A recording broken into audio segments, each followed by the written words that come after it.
Hello, good morning everyone. I am Norfa Harry P. Green. I may not be seen, but I'll make this report as interactive as I could. We should blame Amy Shu for the poor quality signal. Just kidding.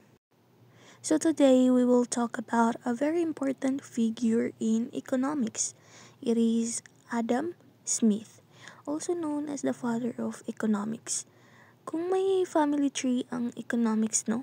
Siya yung lolo natin, na matalino, na mahiling mag-observe ng human behavior at gumagawa ng mga theories.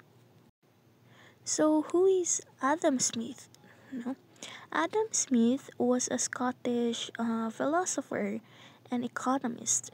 He became famous not because he danced on TikTok, but because on his deep understanding on how markets and people behave, no?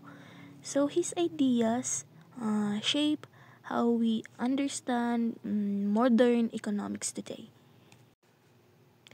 So Smith was born in 1723 in Scotland, known for his sharp intellect and strong opinions on education. Smith studied at Oxford University, pero ironically hindi siya happy doon. Parang student na papasok sa wrong section. He found the teaching methods boring and outdated, no? Because of these experiences, lumakas yung belief niya na education should inspire curiosity, not just memorization. Naging professor of moral philosophy siya. And yes, moral philosophy, which is actually perfect kasi economics is not just about money. It is also about human behavior.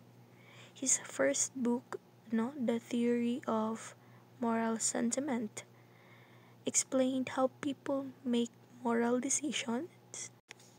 Parang psychology, ethics, and economics in one.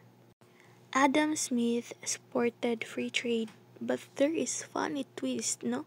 Naging commissioner of customs siya later on.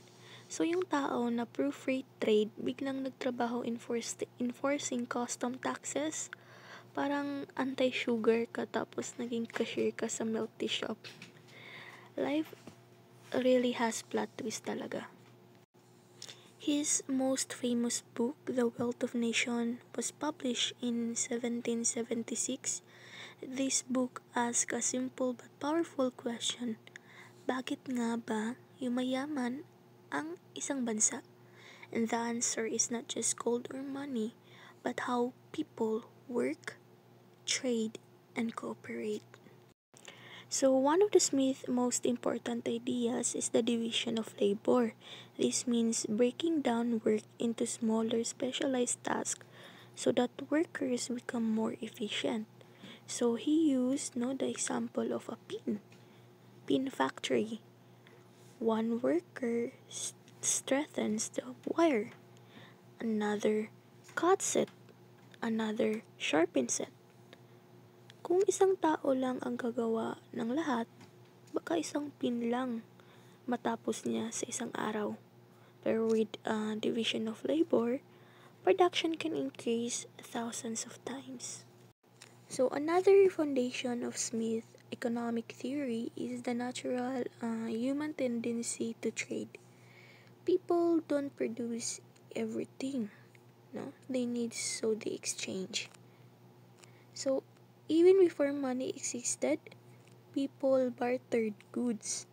Trade allows individuals and countries to specialize in what they do best. So, this increases variety, efficiency, and mutual benefits. So, Smith also pointed out the most economics activity is driven by self-interest, no? Not in a selfish way, but in a practical sense. Sige, let's say for example, a baker doesn't bake bread because he loves every person in the community. He bakes bread because he wants to earn income. But the result, people get bread. Through self-interest, goods and services are provided without anyone forcing it.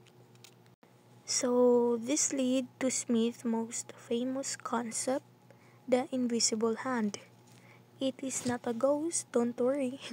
It a simple means that when individuals act in their own self-interest, the market naturally organizes itself in a way that benefits everyone. Naintindihan?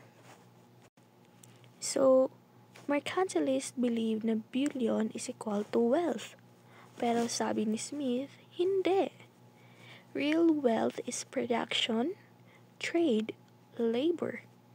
And I think billion is a type of money it's like a bulk of gold or silver.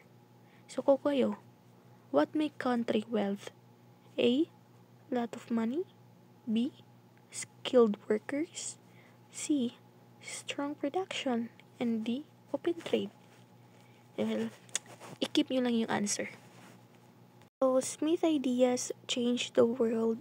Hanggang ngayon, policies, economies, and businesses follow his principle, no? Siyempre, mas maganda naman talaga yung principle niya.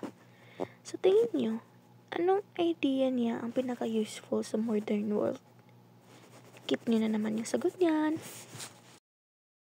Oh, patapos na pala tayo. Ayan. In summary, Adam Smith's background, ideas, and contribution helped shape the world's economic system. The division of labor, free trade, self-interest, and the invisible hand remain crucial concepts today. So his work continues to influence economics and policymakers centuries later.